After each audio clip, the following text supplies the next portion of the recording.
Hello everybody, and welcome to another episode of Fun with Maps. I'm your host Dan Hansen, and today we have it's not a country, it's not a city, it's something that's very important though. It's only 120 miles long, but it's really important to actually the whole world. So we're talking about the Suez Canal. And if you look at this map of the Middle East, we'll zoom in a little better later, but here is in Egypt here. Up here is Port Said. That's where it's on the Mediterranean. And as you come down into the city of Suez, this is the Suez Canal, 120 miles long and very important.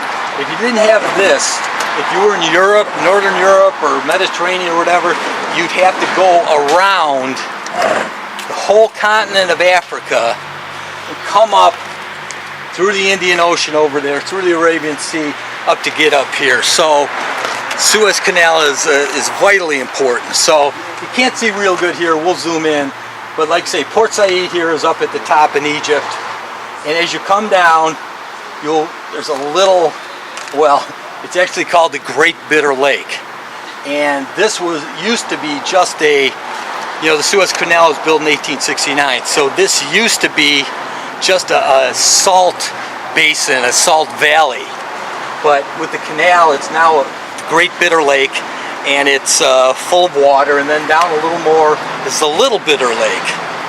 So, and then as we continue in the canal, like I say, it's 120 miles, you'll get to the port city of Suez. It's in Egypt, and as we come from Suez, you'll get into the Gulf of Suez here, then the Red Sea here, then the Gulf of Aden, the Arabian Sea, and all of a sudden we're in the Indian Ocean. So you can see from our big map of the Middle East here, gives you a lot of information.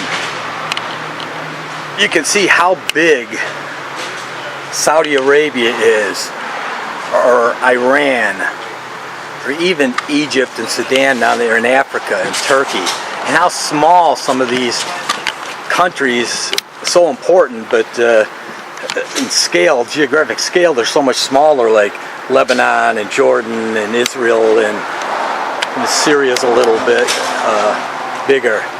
But Saudi Arabia, Iran, Yemen, Oman, UAE, it's a fascinating area, and the Suez Canal plays such an important role not only in the Middle East, but in the whole world economy.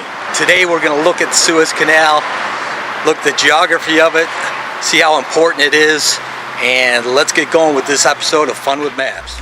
So the Suez Canal is this artificial sea-level waterway in Egypt, connects the Mediterranean Sea to the Red Sea through the Isthmus of Suez here, and divides Africa and Asia. So here's Africa, here's Asia. Okay, remember, an isthmus is just a narrow piece of land connecting two larger areas across an expanse of water by which they're otherwise separated. So think of the Isthmus of Panama, for example. Okay, and of course today we're looking at the Isthmus of Suez between North Africa and Western Asia. So first let's look at the Sinai Peninsula on the east of the Suez Canal. Okay, so here it is. It's triangular in shape.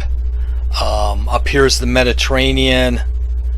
Okay, this is the Gulf of Suez. This is the Red Sea. This is the Gulf of Aqaba. So, okay, here you can see the Nile Delta. Here's the Nile, Cairo, Nile Delta, Egypt, Sinai Peninsula, Saudi Arabia, the Gulf of Aqaba, Gulf of Suez, and this area up here, that's the Suez Canal. Here's a good map from 1869. They say it's the first scientifically accurate map of the peninsula from the 1869 Ordnance Survey of what they call it, the Peninsula of Sinai. So again, here's the two gulfs going into the Red Sea, and here's that triangular shape of the Sinai Peninsula. Here's a little different perspective. This is a NASA image from a Gemini 11 spacecraft, and here's the Sinai Peninsula. This is what they call the Levant back here. The Levant, it's more of a historic term for this whole area here. It's not really used that much today. Here's the Mediterranean, but this Levant here, that includes Syria, Lebanon, Israel, Jordan, even Cyprus up here, and the Hette region in Turkey, Iraq, Sinai, as we saw here, and sometimes they include Greece, Turkey, and Egypt. But here you can see the Gulf of Suez going into the Red Sea, and here's the Gulf of Aqaba going into the Red Sea, and right up here that'll be the Suez Canal that we're talking about. Here's another good map of the Sinai. This is by someone called Kidor, K-I-D-O-R. Thanks for that.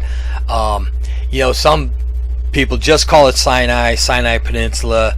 It's about 23,000 square miles. It's the only part of Egypt that's in Asia, actually. The rest of Egypt is in Africa. So at 23,000 square miles, it's about 6% of Egypt's total area. They've got about 600,000 people there. The largest city is up here at Arish, right on the Mediterranean, no surprise there. And they got about 160,000 residents there. So this used to be called Arabia Petraea, but down here is Mount Catherine, St. Catherine's Monastery. It's believed this is the biblical Mount Sinai, which is really important to the Abrahamic faith. So according to the Torah, the Bible, and the Quran, that's where Moses received the 10 Commandments, on Mount Sinai here. So that's why they call it Sinai, the Sinai Peninsula. And because of that, and it's got some nice natural settings and rich coral reefs, but it's that biblical history that makes Sinai a popular tourist destination. So in 1854, a French developer named Ferdinand de Lesseps, he got a concession from the leader of Egypt and Sudan to create a company to operate the construct a canal open to ships of all nations, and to control it for 99 years from its opening. So in 1858, Lesseps formed the Suez Canal Company for the express purpose of building the canal, and he started working on it in April of 1859. This is a monument. The image is by Zdravo Pekar from the Museum of African Art in Belgrade, and this is a statue of Lesseps at the entrance of the Suez Canal in 1955. And you see how he's got his hand out there, it's outstretched hand. That's indicating that the way was now open to the east. So you can see the scale of it. It's pretty big. Here's the regular humans here, and here's this huge statue. So they started building the canal here, the Mediterranean, which is Port Said here. Okay, and this is, we're used to seeing the map the other way, but north is to the bottom here. So here's the Mediterranean, north is down here, and here's Port Said at the north, the top of the Suez Canal. Here we see a German map from 1914 of the Suez Canal. But so the excavation of the canal took about 10 years. They had forced labor digging it out, and estimates say maybe 30,000 people were working on it at any one given time, and about 1.5 million people of all various countries were employed at some time. A lot of them died from cholera and similar epidemics. But it took 10 years, 1859 to 1860. So here's a fun with maps fab. So here's Lesseps, and he was successful with the Suez Canal. So he wanted to try his hand at building a Panama Canal, and he was going to do another sea level canal like with the Suez Canal during the 1880s. But the project got really devastated. There were epidemics of malaria and yellow fever and all kinds of financial problems. So Lesseps' plan for a Panama Canal was never completed. And then, as you know, the project was bought out by the United States. Solved the medical problems, changed the designs from a sea level canal to a canal with locks, and that was completed in 1914. So, the canal itself, the British government was opposed to the project from the outset because they controlled the route around Africa and also the northern route to India and the Far East. So they had some kind of supremacy there of the maritime trade and all, and they wanted to keep that. Like we always say with Fun with Maps, the map, the geography there dictates what happens so many times, politically, militarily, financially, whatever. So from its inauguration till 1925, the Suez Canal Company built a series of company towns along the canal to serve its operation. So they had ports and the facilities and housing for employees, and You know, the first two were Port Said in 1869, then later Port Fouad across the canal in 1925, and that's from the northern end by the Mediterranean. And this, you know, Port Fouad, this picture is Port Fouad is seen from Port Said on the west bank of the Suez Canal. So they're literally across the canal from each other, these two ports. Okay. Similarly, the city of Ismailia was created in 1862. It's about halfway between Port Said to the north and Port Suez to the south. The canal widens at this point to include Lake Timsha, one of the bitter lakes, which is linked by the canal. And you can see in this postcard, it says Ismailia, Office of the Suez Canal Company. So as I mentioned, the Great Bitter Lake is a large saltwater lake in Egypt. It's part of the Suez Canal. And before the canal was built in 1869, the Great Bitter Lake was just a dry salt valley basin. And there's also a small bitter lake too. And so ships traveling through the Suez Canal use the Great Bitter Lake kind of as a passing lane. They can pass other ships or turn around or whatever. So as you can see here, this is several ships are visible here. They're docked or traveling still because it's much wider than the canal up here. And if you look along the sides here, this tan and white, this sand, it shows that it's basically just a desert there surrounding the lake. So this lake was created here, but it's still a desert on either side of the canal there. Great Bitter Lake now it's filled with water from both the Red Sea and the Mediterranean Sea, and those steady influxes kind of balance out the evaporation. Down here, this town of Fayed sprang up, and it's actually now a tourist destination for residents of Cairo, right on the Bitter Lake. So at the south then, the Suez Canal, was Port Tewfik. It was established in 1867. Here's the Red Sea. Here's the canal going into it. It's now called Suez Port, or the Port of Suez. You know, this is the end of the Suez Canal here at Port Suez. So the canal officially opened under French control in November of 1869 with fireworks and all the hooplas you could imagine. November 17th, a procession of ships entered the canal. The first one was the L'Aigle. Okay, and there were numerous technical, political, financial problems, and still are, and the final cost was more than double the original estimate, but that's how these projects go. But there was an immediate dramatic effect on world trade when the Suez Canal opened. And if you combine that with, you know, just 6 months earlier, the American Transcontinental Railroad was completed, suddenly the world could be circled in record time. It really shrunk the world. And this Suez Canal also played an important role in increasing European colonization of Africa. So it's really important, still is, historically and now. The Mediterranean countries of Europe particularly benefited. You know, they could get to Asia and East Africa so much faster. If you were in the Netherlands or Great Britain or Germany, you didn't save as much time because you had the northern route and all, but Austria, Hungary, and the Eastern European countries and all, they really saved a lot of time and money. Here's a map from 1881, more of a drawing, and you can see here's the Mediterranean up here. It's Port Said. We go down through here. Here's Great Bitter Lake, what they called Port Tewfik down here, but it's the city of Suez, and now the port of Suez. Right now, about almost 21,000 vessels traverse the canal every day. That's about 56 each day. There's another great NASA photo, a little different angle of the southern terminus of the Suez Canal. Here's the canal, here's city and port of Suez, and here's the Red Sea. So the canal was the property of the Egyptian government, but the European shareholders, mostly British and French, owned the company which controlled it, at least until 1956 when the Egyptian president nationalized it, and all of that started. This is a German map of the canal in 1914. And again, we see this route here. It's easy to see the Great Bitter Lake. than the port of Suez down here.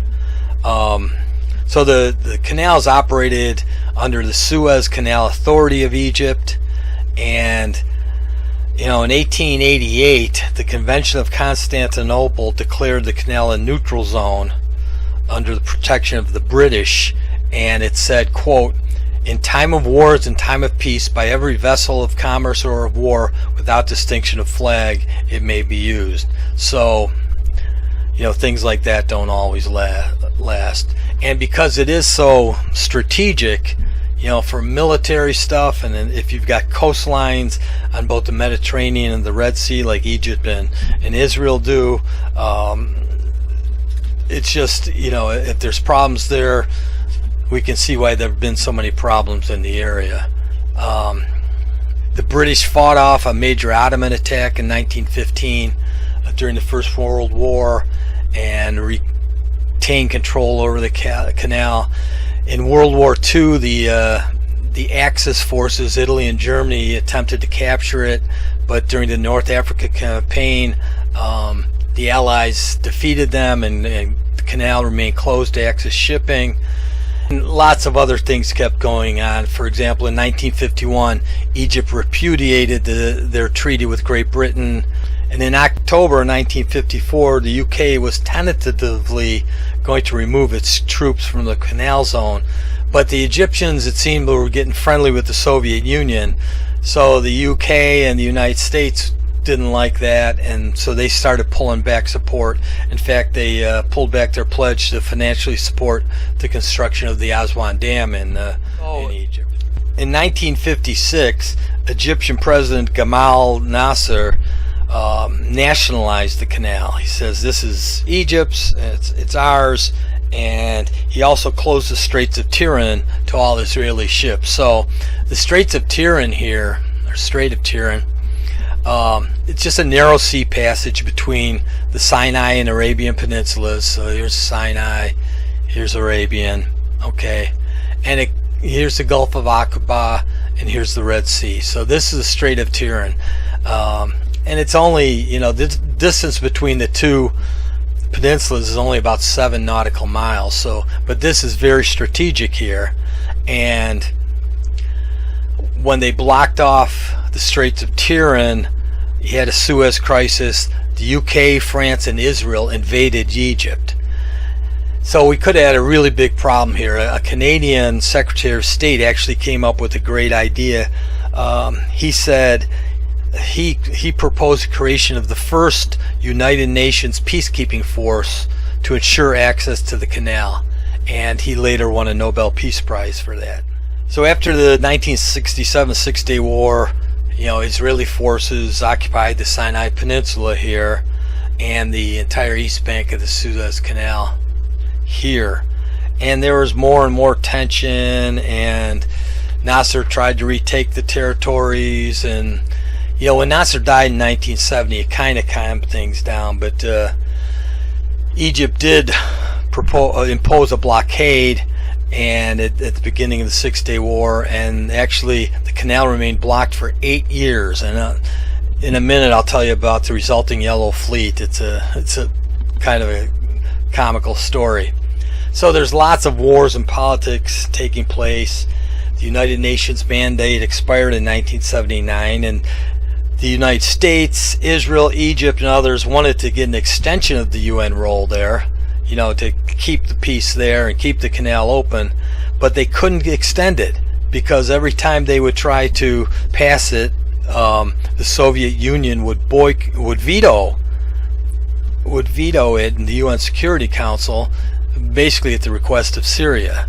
So, this, as we look at this map here, I like it because it really shows the Nile Delta here, Cairo, the Nile River. There's so much just desert here, and then around the Nile. This is fascinating. And the two gulfs going into the Red Sea, Sinai Peninsula, and then this right here is our Suez Canal. Up here is the Mediterranean. So I really like this picture. So in 2014, Egypt started working on the new Suez Canal project to kind of expand things and make it a little wider and more efficient. But as we all know, on March 23rd in 2021, the Suez Canal was blocked in both directions by this ultra-large container ship called Ever Given. Okay, and it was going from Malaysia to the Netherlands, and it ran aground, and it turned sideways and it completely blocked the canal, as you can see here. And this is a picture from the International Space Station, and you can see tugboats trying to pull it out there and all. So with the International Chamber of Shipping saying about $3 billion worth of cargo passes through the Suez Canal every day, every hour, every day that this was blocked was a problem, very expensive.